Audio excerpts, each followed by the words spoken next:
So it appears that billionaires and Wall Street is starting to call out Donald Trump for his insane policy and the chaos it's causing in the markets. That's the subject of today's video, and these are the headlines. U.S. sliding towards 1930s style autocracy, warns Ray Dalio. And he usually doesn't say this kind of stuff, so you know it's bad when he's even speaking out about it. You also have this in the markets, which is directly related. Treasury yields jump on prospect of U.S. having to refund the tariff money. Could it actually happen? I mean, it is certainly possible. And I'll just say this, if we go into refund mode, so first Trump is like, hey, I'm going to do these illegal tariffs, right? And if you don't know, recently the appeals court said, yo, Trump, that stuff's all illegal, but we're going to, leave them in place until the Supreme Court decides. And then Trump's saying, hey, hurry up, Supreme Court, let's get there.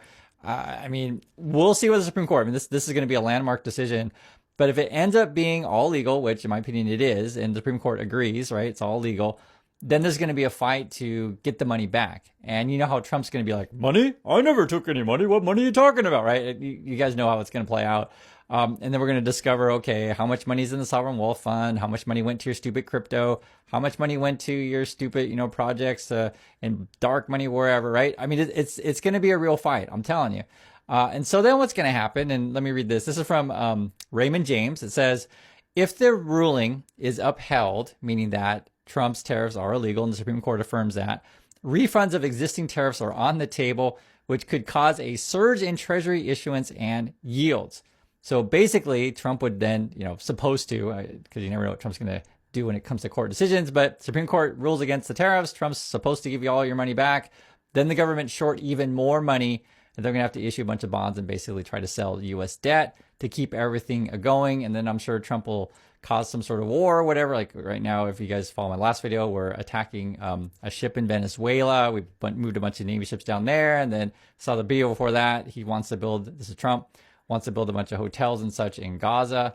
I mean, this is all just this massive bubble built on a mafia type dude, right? And all his mafia, what do you want to call it? Like, sycophants or lackeys or whatever. Like, none of this stuff, it adds up. The numbers don't add up. And so this is going to be just a major, major fight.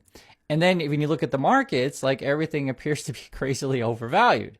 I mean, this is just from the Wall Street Journal today. U.S. stocks are now pricier than they were in the dot-com bubble era, meaning that people are, paying higher multiples for revenue and earnings. Come September, which is where we are right now, is a seasonally weak time in markets, and people are like, you know what, I'm getting out of bonds and stocks because I'm just going to sit in the sidelines and let this play out. On top